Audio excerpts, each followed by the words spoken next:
काफी कोशिशों के बाद शियान और मैंग मैंग को महल के बाहर जाने का मौका मिल गया है और ये लड़कियों वाले कब्रों में जा रही है। मिस्टर लू इसको देखते हैं और आज उनको भी पता चल जाता है कि ये लड़की है। एक तरफ ये लोग काम के लिए जा रहे हैं और इधर शिंगलू वॉन के पास आई है। वो वॉन को अकेले मिले आती है और कहती है कि मुझे तुम्हारे और हॉकिंस के रिश्ते के बारे में सब पता चल गया है। मैं रिक्वेस्ट कर रही हूँ कि तुम प्लीज हॉकिंस को भूल जाओ। वॉन शिंगलू को समझाने की कोशिश करती है पर ये अपनी धुन में एक ही बात रटे जा रही थी कि तुम प्रॉमिस करो कि तुम अब से हॉकिंस के नजदीक नहीं जाओगी और तुम्हारे मन में उसके लिए जो भी फीलिंग्स है उसे तुम खत्म कर दोगी। इसी चक्कर में शिंगलू से एक बहुत बड़ी गलती हो जाती है। वो वॉन को नीचे गिरा देती है। अगली सुबह जब वॉन गायब होती है तो हॉकिंस बहुत घबरा जाता है।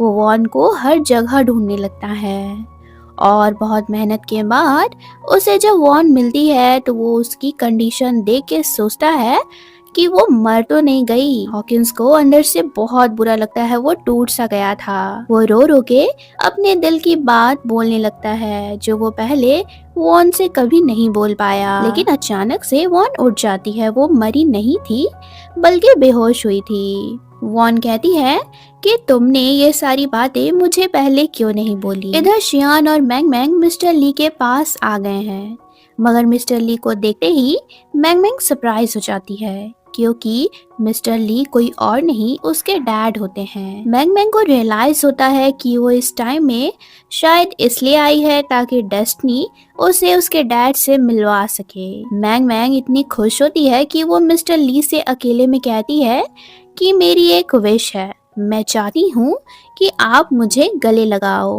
मिस्टर लो सोच में पड़ जाते हैं कि आखिर मैंग मैंग ऐसा क्यों कह रही है।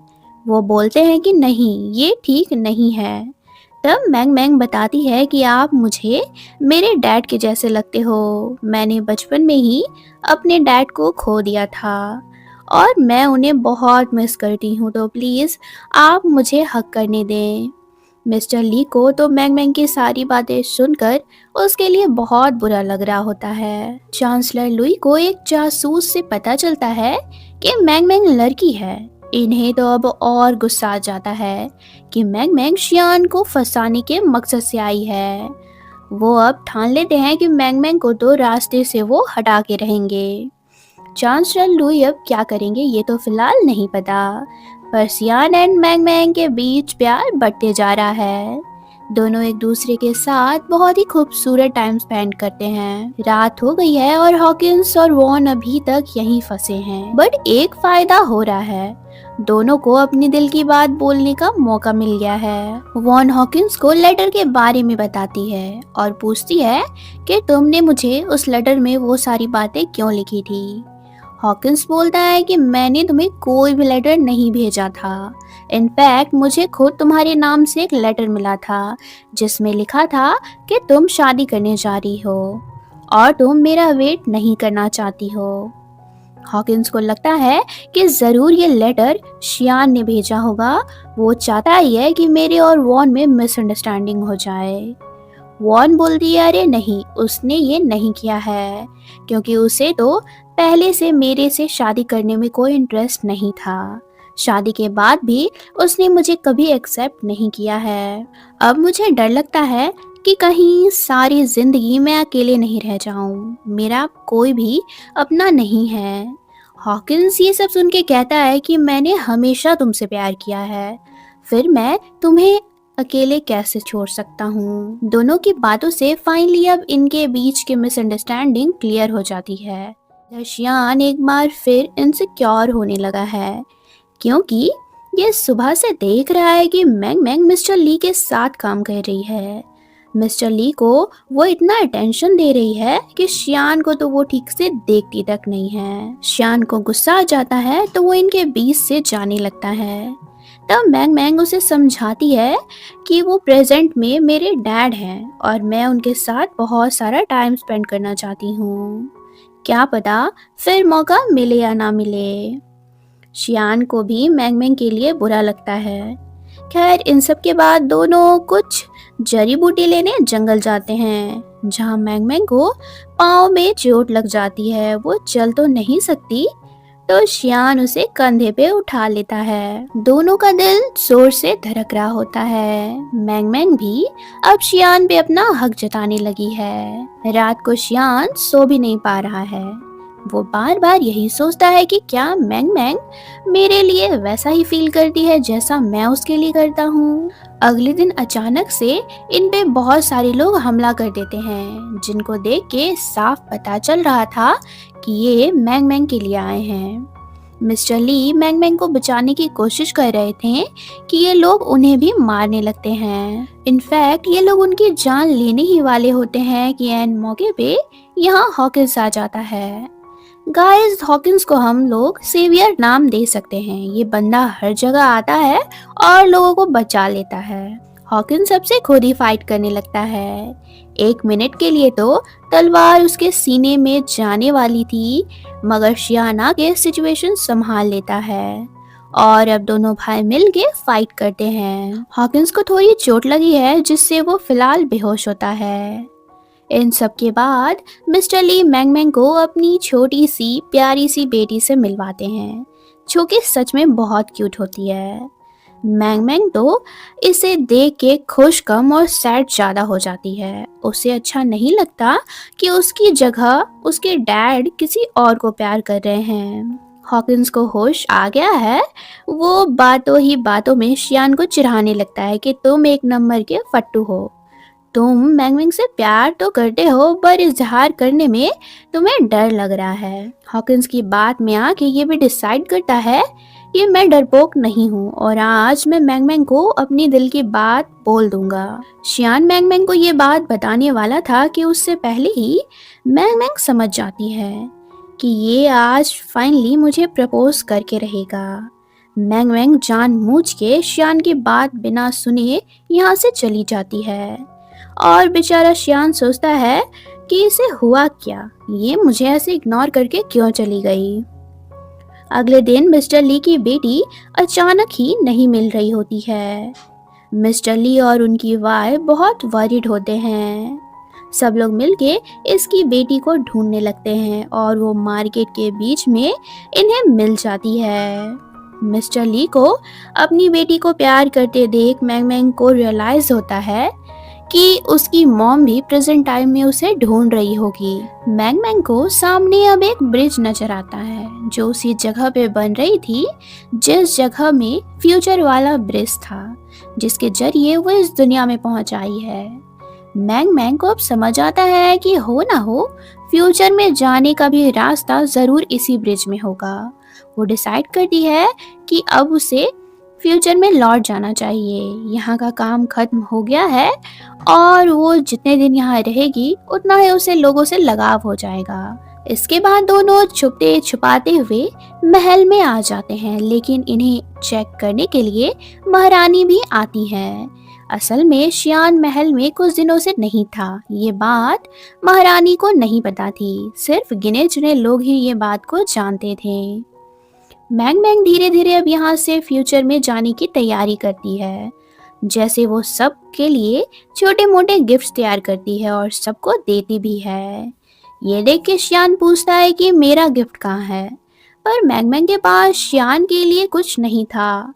वो देती भी तो क्या, इतना बड़ा राजा है शियान, उसे वो छोटे मोटे चीज कैसे दे सकती है। मैंग मैंग सबके साथ फोटोज भी लेती है, मगर शियान को ये बात खाई जा रही है कि मैंग मैंग उसको छोड़ के चली जाएगी। वो मैंग मैंग को अकेले में अपने दिल की बात आज बता देता है और ये भी कहता है कि अगर वो शियान को छोड़ के गई तो वो मर जाएगा। तो गाइस फाइनली इन दोनों में भी प्यार का इजहार हो गया है और अब दोनों एक दूसरे के करीब भी आ गए हैं। दोनों में किस हो जाती है, मगर मैंग मैंग अचानक से शियान को सॉरी बोल के भाग जाती है और शियान टूट जाता है।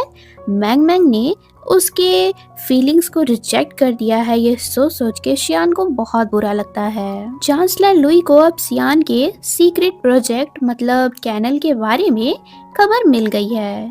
वो फौरन महारानी को ये बात जाके बताते हैं और तो और सारी बातों को वो नेगेटिवली वे में बोलते हैं। सबके लिए वो कसूरवार मिस्टर ली को ठहराते हैं। इधर मैंग मैंग का गुड बाय लेटर शियान को मिलता है।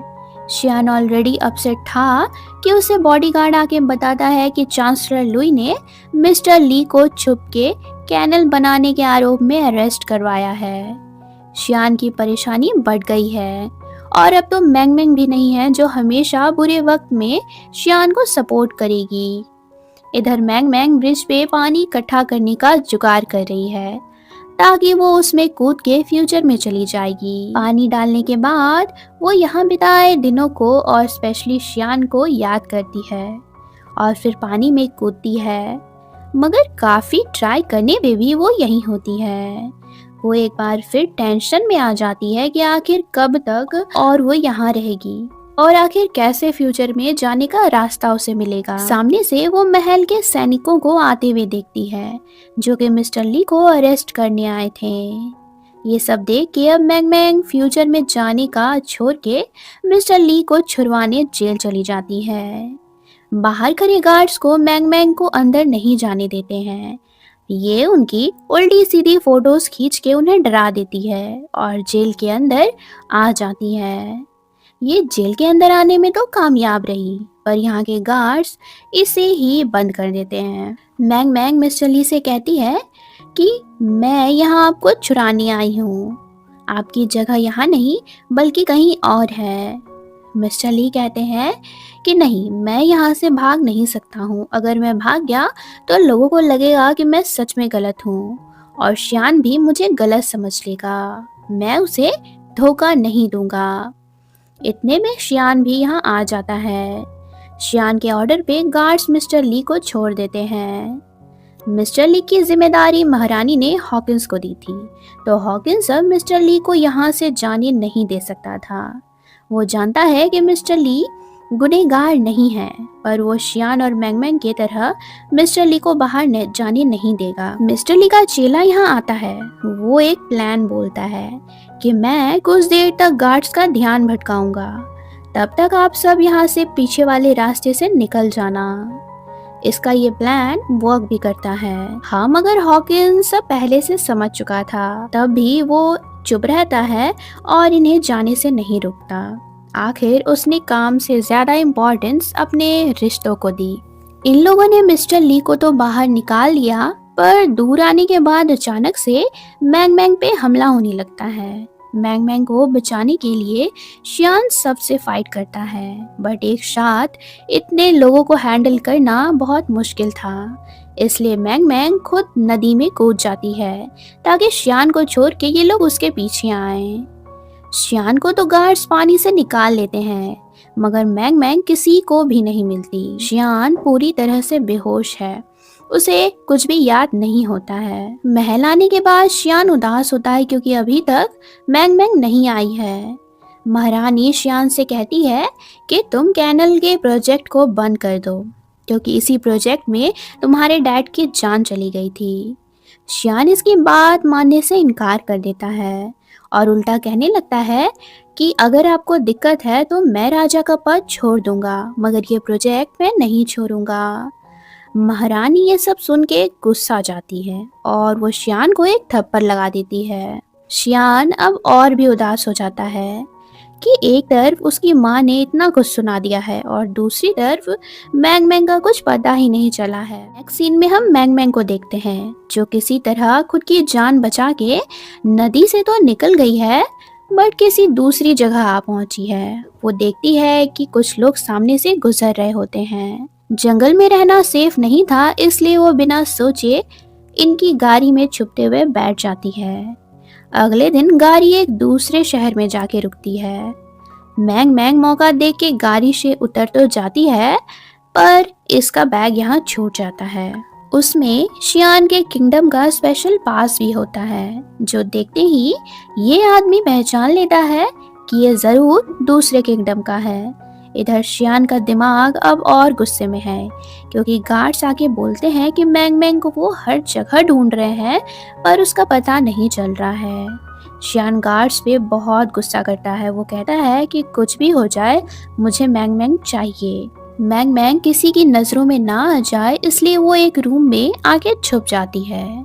यहाँ टेबल पे बहुत सारा लजीज खाना होता है जो देख के मैंग मैंग को कंट्रोल नहीं होता और ये खाने लगती है। पर थोड़ी ही देर में दरवाज़ा खुलता है। सामने यहाँ की प्रिंसेस होती है जिसका नेम एना है। ये कमरा और खाना भी उसी का था। मैंग मैंग को खाना खाते देख एना बहुत गुस्से में थी। वो बस यही सोच रही थी कि इस लड़की ने मेरा फेवरेट खाना खा लिया है, इसे मैं कड़ी से कड़ी पनिशमेंट दूंगी। उधर से गार्ड भी आ जाता है। वो प्रिंसेस को मैंग मैंग का बैग दिखाता है। मैंग मैंग अपना बैग उससे ले लेती है। ये लोग तो मैंग मैंग को भिखारी समझ रहे थे जो उनके महल में चोरी करने आई है। मैंग मैंग कहती है कि आप लोग जैसा सोच रहे हो वैसा नहीं है, मैं कोई चोर वोर नहीं हूँ। और रही बात खाना खाने की तो मैं इसके पैसे दूंगी। अब मैंग मैंग ने कह तो दिया पर खाना इतना महंगा था कि उसमें मैंग मैंग 2 महीनों तक खा लेगी। ये जानने के बाद मैंग मैंग के तो होश ही उड़ जाते हैं कि मैंने इतना महंगा खाना खा लिया। ये अब करती भी तो क्या, ये बोल देती है कि ठीक है मैं आपके यहाँ रहूंगी और काम करके आपके पैसे चुका दूंगी। इसके लिए एना मैंग मैंग से कॉन्ट्रैक्ट साइन करवा लेती है जिसे अब मैंग मैंग उसकी सर्वेंट है। मैंग मैंग को पहले ही दिन बहुत सारे कपड़े धोने को दिए जाते हैं पर ये फ्यूचर से आई है तो इसके पास फ्यूचर के आइडियाज भी हैं। ये दिमाग लगा के कपड़े धोने वाले मशीन बना लेती है और बड़ी आसानी से सारे कपड़ों को धोती है। ये सब देख एना मैंग मैंग से इम्प्रेस हो जाती है। यही नहीं, मैंग मैंग हर दिन कुछ चीज़ें बनाती हैं जो देख के एना इसके स्मार्टनेस की तारीफ करती है और हर दिन वो मैंग मैंग को रिवॉर्ड्स देती है।